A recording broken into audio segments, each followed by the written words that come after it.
और अब जम्मू कश्मीर का रुख करते हैं। जम्मू कश्मीर में हमने अब देखा कि जो सरकारी अस्पताल हैं उनकी हालत जो है बेहतरी के बजाय बहुत ख़राब होती जा रही है। मुझे याद है कि रवां साल या गुज़श्ता साल लेफ्टिनेंट गवर्नर मनोज सिन्हा ने श्रीनगर में उजाला सिग्नेस हॉस्पिटल के इफ्ताह के बाद कहा था कि इस साल जो है अस्पतालों में ग्रेडिंग की जाएगी। ग्रेडिंग का मतलब है जो सरकारी अस्पताल है या प्राइवेट अस्पताल है उसमें ग्रेडिंग की जाएगी। नंबर्स मिलेंगे कि किस अस्पताल ने तिबी शोबे में नुमाया कारकर्दगी का मुजाहरा किया हो। लेकिन हैरानकुन तौर पर और खिलाफ तवक्को आपको अब की बार कुछ हासिल नहीं होगा। श्रीनगर के सुबरा इंस्टीट्यूट और श्रीनगर के SMHS अस्पताल के बाद शेरीबाग सुपर स्पेशलिटी हॉस्पिटल के बाद JVC यानी जेहलम वैली मेडिकल कॉलेज और बाकी अस्पतालों में देखें तो हमारे पास इंटेंसिव केयर यूनिट यानी ICU बेडों की जो तादाद है वो बहुत कम होने की वजह से मरीजों को अस्पतालों में तड़प कर रहना पड़ता है। यह खबर इंसानी ज़मीनों से इंतहाई अहमियत की हामिल है। जब आप जम्मू कश्मीर के खासकर श्रीनगर शहर के या बख्शीनगर जम्मू के अस्पतालों की बात करें तो बेशतर मरीजों को मुश्किलात का सामना करना पड़ता है। श्रीनगर में ही जब अस्पतालों में बीमारों को भर्ती किया जाता है तो वहां पर बताया जाता है कि हम इलाज जरूर करते लेकिन हमारे पास ICU बेड मौजूद नहीं है।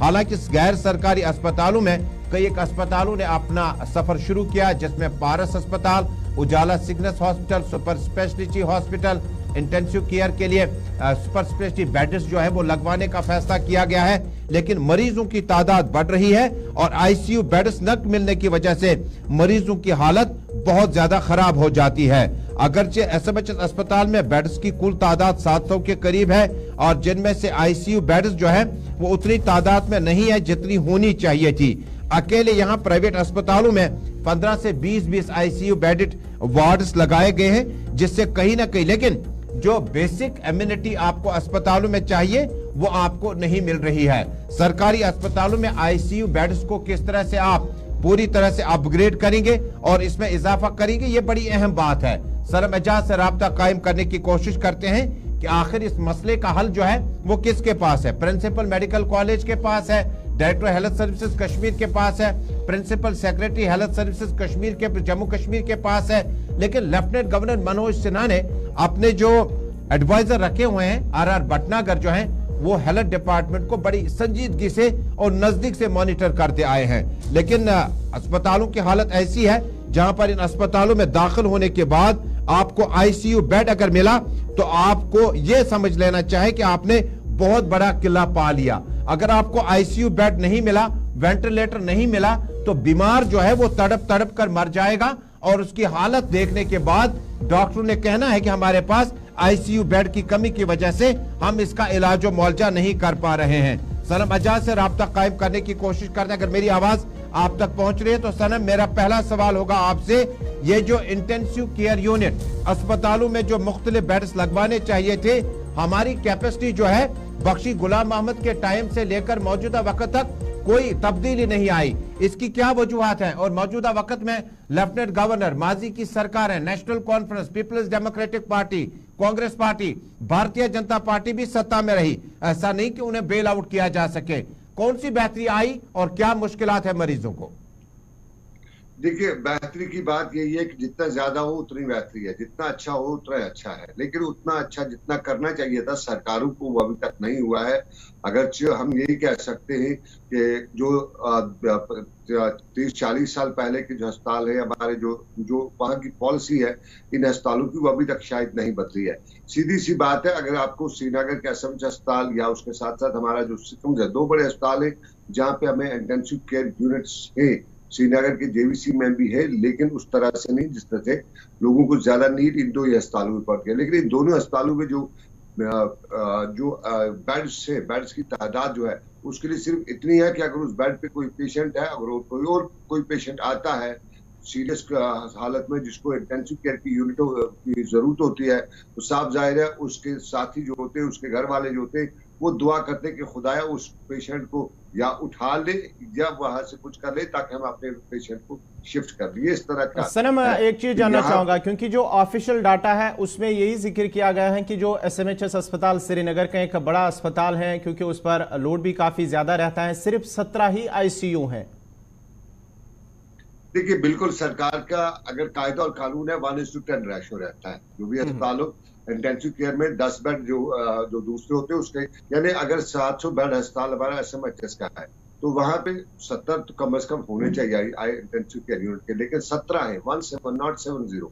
ये थोड़ा याद रखें। तो इंटेंसिव केयर की तरफ यहाँ कोई तवज्जो नहीं दी गई है, जबकि जम्मू कश्मीर एक ऐसी वल्नरेबल स्टेट रही है जहाँ इंटेंसिव केयर की सबसे ज्यादा जरूरत है। इस वक्त भी आप देखिएगा जम्मू कश्मीर में सबसे ज्यादा खतरे वाली बात जो है, जो हमारी सिचुएशन है, जो जहाँ पे धमाके होते रहे हैं, जो यहाँ पे गोलियां चलती रहती हैं, उसमें सबसे ज्यादा इंटेंसिव केयर की जरूरत होती है और हो सकती है, लेकिन सरकारी तौर पे इसमें उस तरह की तवज्जो नहीं दी गई। उसकी वजह यह है कि यहाँ पे लोगों का शायद अरबा मिकदार जो पावर कॉरिडोर पे लोग हैं, उनका यहाँ ट्रीटमेंट हुआ नहीं, उनको कभी अस्पतालों की तरफ जाना नहीं पड़ा, उनको नहीं लगा कि हमें, क्योंकि उनके ट्रीटमेंट के लिए उन्हें दिल्ली, बम्बई या क्या हम ये माने कि इन सरकारी बिल्डिंगों को एलाना तक महदूद रखा गया? फोटोशूट मुकम्मल हुआ, आपने HMT शालाटेंग में अस्पताल की बिल्डिंग तामीर की, हालांकि ये मामला डायरेक्टर हेल्थ सर्विसेज कश्मीर के प्रोगेटिव में है।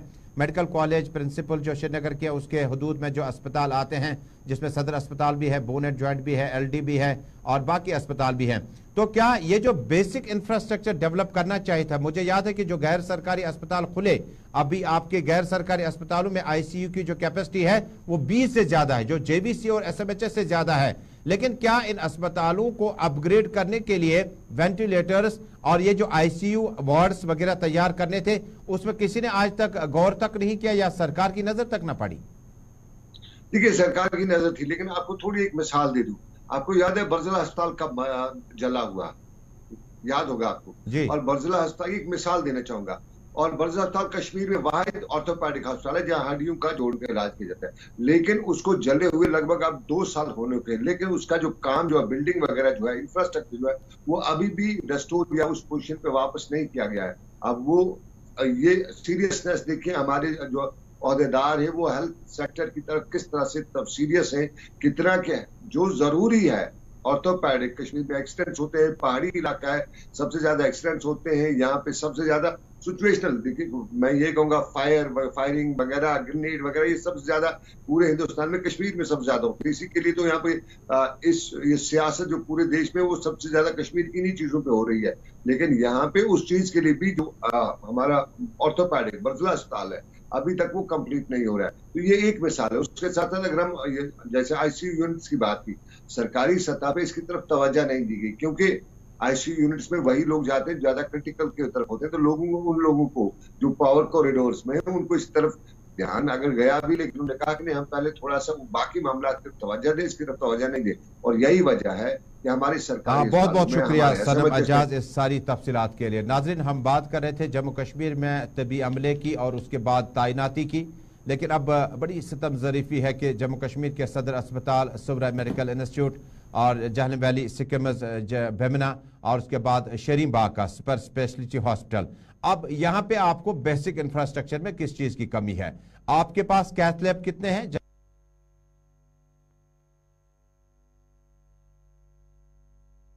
चलिए, जाम अस्पतालों की बात करेंगे तो वहीं पर जिला गांदरबल से भी एक और अहम खबर आ रही है, जहां पर चंद रोज कबल भी हमने जिक्र किया है कि गांदरबल के अंदर जो अस्पताल है वहां पर बुनियादी सहूलियात, तिबी अमले और उसके साथ साथ तिबी सहूलियात का फुकदान है, जिसकी वजह से वहां पर मरीजों को मुश्किलात का सामना करना पड़ रहा है। एक और बड़ी और अहम खबर जिला गांदरबल के अंदर आ रही है, जहां पर अस्पताल के अंदर भी एक और अहम खबर आ रही है। अस्पताल के अंदर मैटरनिटी अस्पताल का जो है चंद साल कबल ही उसे मुकम्मल किया गया है, लेकिन अभी तक उसे जो है इनॉग्रेशन नहीं की गई है। उसके साथ साथ ही जो वहां पर मशीनरी या ऑक्सीजन प्लांट लगे हुए हैं वो गुज़िश्ता 8 माह से वो भी बेकार पड़े हुए हैं। हम गांदरबल की बात कर रहे हैं, गांदरबल मैटरनिटी अस्पताल, इसके साथ साथ ही जो अल्ट्रासाउंड है और ट्रामा अस्पताल की बात करेंगे, जहां पर जो तिबी सहूलियात है उनका फुकदान है, जिसकी वजह से वहां पर आने वाले मरीजों को मुश्किलात का सामना करना पड़ रहा है। गांदरबल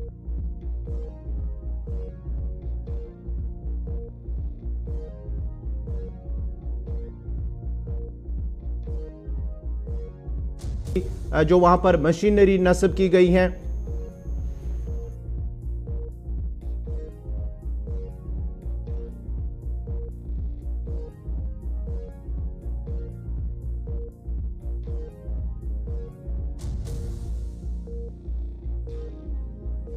गांदरबल की बात करें, हम जाम अस्पतालों की बात करें, क्योंकि आईसीयू की कमी श्रीनगर के बड़े अस्पताल जहां पर एसएमएचएस का हमने जिक्र किया, उससे पहले भी हमने इसी प्रोग्राम में जिक्र किया है कि जिला अस्पतालों के अंदर एमआरआई की कमी, एमआरआई की अदम दस्तियाबी, उसके साथ साथ ही जो सिटी स्कैन है अस्पतालों, जिला अस्पताल वादी कश्मीर के अंदर उसकी अदम दस्तियाबी की वजह से मरीजों को मुश्किलात का सामना करना पड़ रहा है। ये गांदरबल से मैटरनिटी अस्पताल जहां पर ऑक्सीजन प्लांट और दीगर जितनी भी मशीनरी वहां पर लगी हुई हैं वो गुज़िश्ता सालों से लगी हुई हैं, लेकिन अभी फिलहाल बेकार पड़ी हुई है।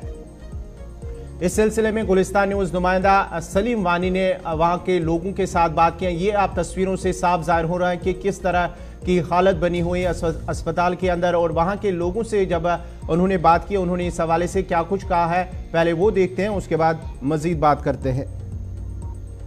सबसे पहले जो आपने सवाल किया ऑक्सीजन प्लांट का, वो हमने पिछली बार भी उठाया था, आपकी टीम भी हमारे साथ थी, तो उस वक्त हमने भी ये इशू उठाया था कि ऑक्सीजन प्लांट पूरे 1 साल से बंद रहा है। तो हमने अथॉरिटी, उन्होंने आश्वासन दिया है कि इंशाल्लाह कमिंग सीजन में, कमिंग ही मंथ्स में वो स्टार्ट होने वाला है, क्योंकि आपको पता है कि यहाँ से ये फॉर फ्लंग एरिया है, तो विंटर का मौसम आने वाला है, तो यहाँ पे जो लोग हैं चेस्ट पेशेंट ज़्यादा होते हैं, तो यहाँ पे ऑक्सीजन की बहुत ही ज़्यादा ज़रूरत पड़ती है।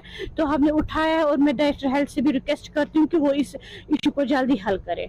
जो ट्रॉमा हॉस्पिटल की सिचुएशन है, आप बाथरूम की बात करें, स्टाफ की कमी की बात करें, अल्ट्रासाउंड की करें, 2 दिन अल्ट्रासाउंड होता, क्या कहना चाहिए? इस बारे में हमने रिसेंटली बात की है हायर अथॉरिटी से, रिसेंटली एक मीटिंग हो गई, उनसे हमने बात की है सब पहले यूएसजी का, तो उन्होंने बोला है कि आने वाले वक्त में 4 दिन के लिए वो करेंगे। और वॉशरूम्स का आप बोल रहे हैं जो कि सैनिटरी ब्लॉक ट्रॉमा हॉस्पिटल का डिफंग है, तो उसके लिए भी उन्होंने डायरेक्शंस दे दी है एसडीएम कंगन को कि वो आके आरएनबी के साथ वहाँ टेकअप करे।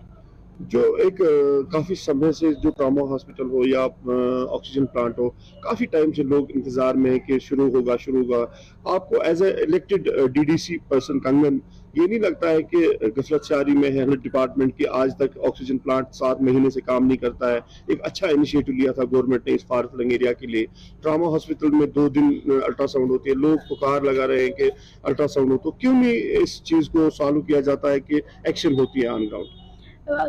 ये जो ऑक्सीजन प्लांट का मसला है, ये बहुत ही ज्यादा टफ मसला है। इसके बारे में हमने पिछले बार भी इनसे रिक्वेस्ट की थी और आज भी हम इनसे और रिक्वेस्ट कर रहे हैं कि इसको जल्द से जल्द चालू किया जाए, और हम भी हायर अथॉरिटी से और बात करेंगे, इंशाल्लाह इसको जल्दी चालू किया जाएगा। और बाकी जो आपने यूएसजी और वॉशरूम्स की बात की है, वो हमने ऑलरेडी टेकअप किया है, इंशाल्लाह विद इन वीक उस पर भी कार्रवाई हो जाएगी। एक्चुअली मसला है, मुझे ये पता है कि 7 महीने पहले इसको चालू किया गया, मुझे ये समझ में आया फिर किस बुनियाद पे ये बंद किया गया। अभी तक आप देख सकते हो विंटर आने वाला है, यहाँ पर रूरल एरिया है, हिली एरियाज है, यहाँ पर बहुत सारे ऐसे पेशेंट्स हैं जिनको तकलीफ होती है चेस्ट की खासकर, और ऑक्सीजन की जरूरत पड़ती है। यहाँ पर अंदर सारा सिस्टम लगा हुआ मगर प्लांट बैठा हुआ, ये बदकिस्मती है कि हमारी जो एडमिनिस्ट्रेशन है इस वक्त वो इस पर ध्यान नहीं। दूसरी बात, यहाँ पर आप देखोगे यूएसजी यहाँ पर 2 ही दिन होता है।